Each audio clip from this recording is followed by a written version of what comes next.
Welcome back to Q-Dads, I'm Steve and we're here with episode 7 of Invasion, titled Down the Rabbit Hole. Let's get straight into it. First starting with Casper and friends. Following his reveal last week, Casper seems a little shaken. He seems to partially understand what happened to him. He also states that he's able to hear voices of the other exceptional children that were in the facility. The kids figure out there's a lab in Orleans and decide that's their next place to go. As they search for supplies, Monty seems to question whether following Casper into another dangerous place is worth it. They come across a souvenir store where an outburst from Penny leads them to be discovered by the hunter killers. They are chased by the aliens to the roof of a building before cleverly they evade the aliens by dressing up a chimney pipe like a child. Jam and Casper finally share a moment and kiss, rounding out their story for this week. Once again, the kids' story feels like it's not really developing. I was really hoping Casper would remember Mitsuki and would try to reach out to her, as I was hoping for more meetings between characters. However, Casper does seem to be connected with the other children still. As he says they're the key, maybe having multiple people with skills together can allow them to control the aliens, in which case I think Casper might end up meeting up with Luke, as I assume he'll want to head to Oklahoma to see the place he drew. I also wanted to point out here, the hunter killers don't seem to be that smart.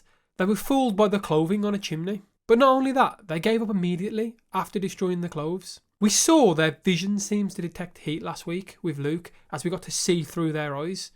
So why did they stop attacking? Maybe Casper was able to communicate with them, after all. On to Trevente's story. Trevente wakes up and discovers Rose is now as obsessed with Casper's drawings as he is. They find a page with a spiral-like drawing, only for Trevente to finally put the pieces together after Rose pointed out where it all started. Trevente draws a spiral coming from the farm outwards, just like Casper's drawing. The two take a trip to the farm, only to discover a big military operation going on. The two of them get close and an alarm goes off, indicating something is about to come out of the silo-like hole that now appears to be on the farm. Just as we're about to find out what, the two of them are spotted.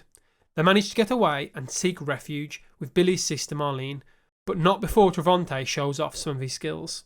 Following the advice from Marlene, the two of them head back to the farm and stop the convoy using a clever plan with crows. Trevante then is able to slip under one of the trucks. Trevante gets into the base only to discover Sarah being escorted out of a jeep along with the shard. He lays low until the night sets, where he then makes his descent down into the silo, all while a note he left for Rose is read in the background. First, it does seem like Trevente's story is about to get, for lack of a better word, good. At the start of the episode, when flicking through the book, they stumble on a drawing that looks suspiciously like the thing we saw in the chamber with Mitsuki last week. So this means Casper might already know who the true aliens are. Secondly, the tunnel or silo, I think, is leading down to a buried ship. I didn't believe this was the case till this episode, but I must point out a subscriber called Ronnie62 did point this out 2 episodes ago in the comments. It's a cliche story point, but if it helps to finally bring some action or understanding to the aliens' motivation, I'm all in for it. The other theory I had with the silo is it could potentially be the humans that were taken, returning. We've clearly seen Casper come back from the aliens' grasp. Maybe more are being returned, which would echo what the alien said to Mitsuki about them not attacking the humans. Finally, with the introduction of Sarah into Trevente's story, I think Anisha and Trevente's stories will be entwined next week. Maybe we'll see Trevente wield the shard, or maybe we'll find out the shard is actually part of a bigger weapon hidden deep in the farmer's field. Finally, wrapping up with Anisha. Anisha's story this week starts out with her and the movement scoping out a military base they believe holds Sarah. Tensions start to rise as other members ask how many more need to die for one child. Anisha somehow manages to convince them to help her still. She then uses Luke as a distraction as she drives into the military base, only for the movement to outnumber the military in a daring move. Anisha speaks to the corporal, who doesn't want to give her the answers. She threatens him with a gun until he looks a certain direction.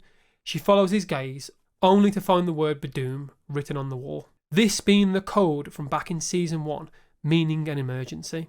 At the sight of this, she loses it and starts to prep some drugs, while telling the corporal when he wakes he'll be missing something. Just as she's about to inject him, one of the other movement comes in, revealing the location of where they're taking Sarah. This being the base in Oklahoma, where it all began. Anisha's story this week was okay.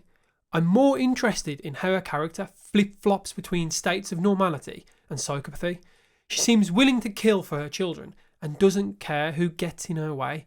I can fully see Clark or his daughter being hurt in the episodes to come due to a rash decision by Anisha.